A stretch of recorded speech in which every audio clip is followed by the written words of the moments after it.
Ma-imagine mo to, isang bansa kung saan kahit hindi ka nakapagtapos ng college, pwede kang maging English teacher.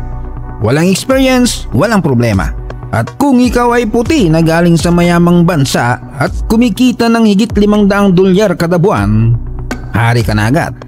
Hari ka na agad. Oh mga ka-TJ, welcome sa Vietnam, kung saan may nasa 100 million katao at kung saan mas malupit o kasing lupit ng Pinas pagdating sa corruption, scams at kalandian.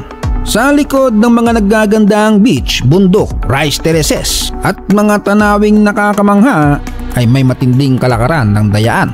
Pagnanakaw at isang sistema na parang teleserye na hindi pwedeng i-post sa social media.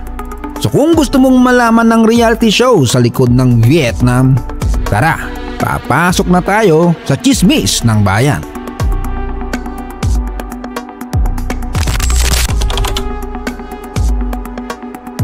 Tito John's TV. Alam mo bang sa Vietnam ang pagiging puti ay parang college diploma? Oo, kahit hindi ka marunong mag-grammar. Basta't maputi ang balat mo, ayos na ang buto-buto. English teacher ka na. Yung mga foreigner na hindi makahanap ng trabaho sa sarili nilang bansa, biglang naging VIP instructor sa Vietnam. Ang sweldo $15 to $25 kada oras. Samantalang tunay na Vietnamese teacher, $3 lang kada oras. Yung iba dyan hindi marunong mag-pronounce ng February, pero mas mataas pa sahod kaysa sa local na may master degree. Di ba nakakahiya? At yung tirahan, $600 2-bedroom apartment sa District 1. Habang ang pamilyang Vietnamese, ayun, nagsisiksikan sa kwarto na parang sardinas sa lata. Yung lokal, ulam ay street food na tig 50 pesos. Habang si Sir White Man, steak araw-araw. Meron pa, may driver, may katulong, at may patinder pa. Sa Vietnam, ang foreigner, kahit mukhang tito na lasing, may 100 matches sa Tinder. Yung mga local girls para nag-audition sa visa to Australia, meron pang tinatawag na rotation schedule. Lunes si Mai, Martes si Lin, Miyerkules si Tao, parang meal plan lang. At habang ang Vietnamese doktor kumikita ng $400 kada buwan, si foreigner bartender pumahakot ng 1,500. Abay, sa Vietnam, hindi diploma ang puhunan, passport ang puhunan. At guess what? Alam ng gobyerno yan. Sa halip na huliin, binibigyan pa ng work permit. Siyempre, may kapalit. Nasa $1,000 din kada isa. O diba, negosyante ang mga hunghang.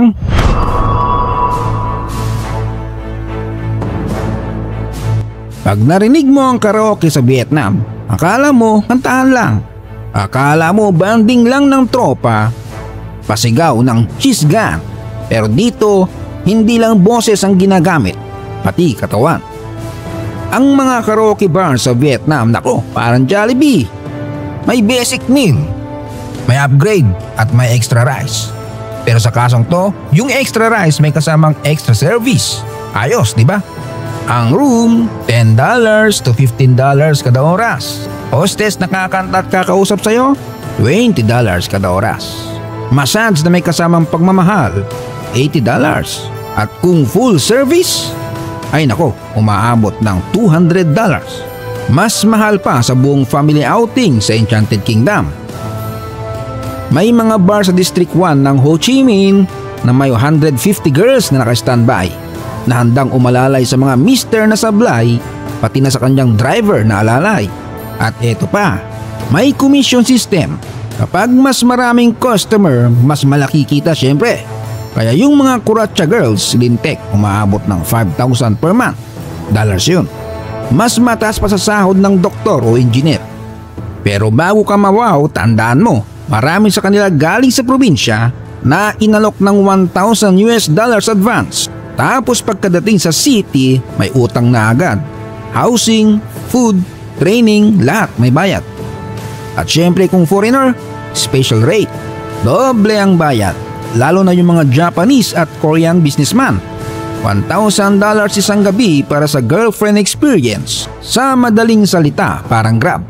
Parang Grab premium ng Kalandian. Siyempre ang tanong dyan, legal ba to? Siyempre, hindi. Pero may monthly lagay sa pulis. $1,000 to $5,000 kada bar. May sistema pa ng scheduled raids, parang fire drill. Kung may raid bukas, close muna para kunyari surprise.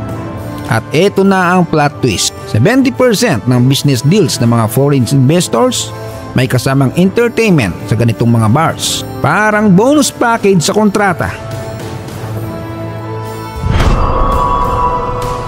Kung sa Pinas may kasal sa simbahan, sa Vietnam may kasal sa scammer.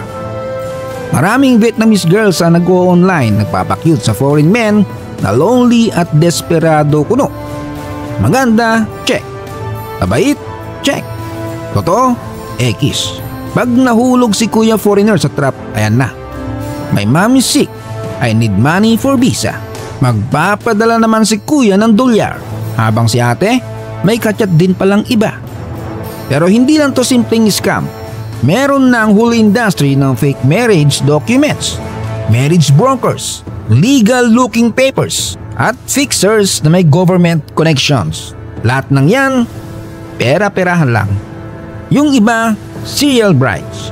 Nakapag-asawa na ng 3 Koreano, 2 Taiwanese at 1 Australian bago magkaedad ng 30. Parang Pokemon. Gotta marry them all. At may reverse mode din to.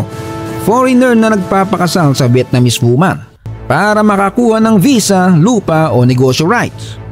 Kaya kung makakita ka ng foreigner na may 20 years old Vietnamese wife na parang di sila nakakaintindihan sa language, ayan na yon. Meron na namang guminhawang buhay.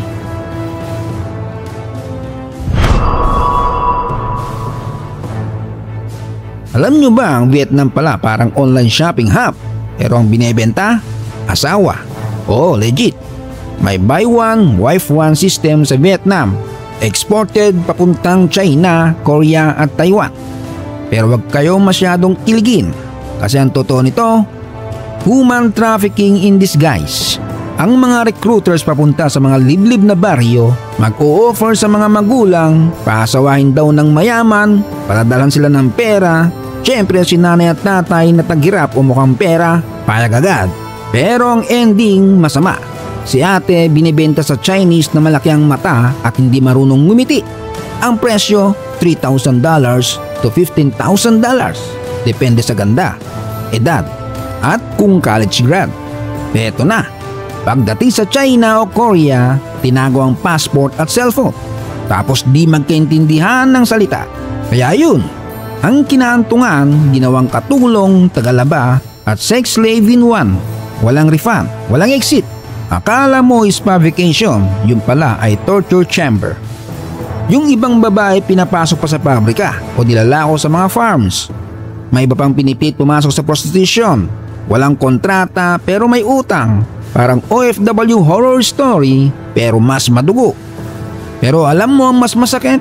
Maraming pamilya ang kusang isinusuko ang anak kasi para sa kanila, ito lang ang paraan para makatakas sa kahirapan. Ang gobyerno alam nila to, pero parang teleserye din sila, laging late sa eksena.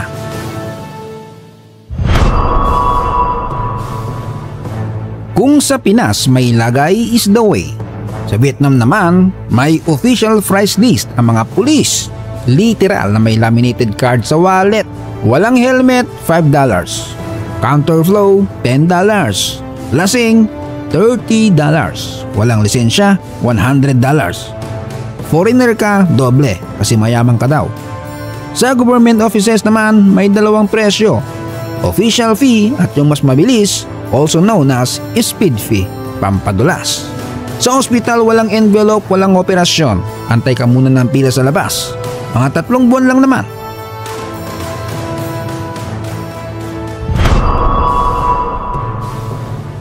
Akala mo safe ka sa Facebook. Sa Vietnam may cyber police na parang Stalker X. Kahit emoji mo binabantayan. Libo-libong government trolls and spies ang naka-duty 24/7. Naka-monitor sa lahat ng like, haha at sad react mo. Kapag may nakita sila nag-post ng down with corruption, ayun, may kakatok sa bahay mo. Hindi delivery, kundi tokha. Kahit foreigners, hindi exempted. May mga expat na pinauwi agad. No refund dahil sa political Facebook rant. Kaya karamihan naka-VPN. Pero tetsi rin si Vietnam. Pag nahuli kang naka-VPN at nanonood ng banned content, patay kang bata ka. At bilang politics ang bawal, kahit medyo sexy selfie, pwedeng masita. Etong pang-7, marami sa atin to at malamang kilala nyo. Sa Vietnam, ang mga government official mukhang mahirap kuno pero may villa sa France. Ang sweldo nila officially $500 a month. Pero ang lifestyle, may Lamborghini, may anak na nag-aral sa UK, may private jet na under fake business name, may Rolex na mas mahal pa sa kidney transplant. Sa TV, pinapakita nilang simple at makamasa. Pero off-cam, naka-Gucci at naka-reserve lagi sa Maldives. May corruption crackdown naman daw sila. Pero ang nahuhuli, yung low-level scapegoat lang. Yung big boss, wala, parang multo. Alam mo nga dyan, pero di mo mahuli.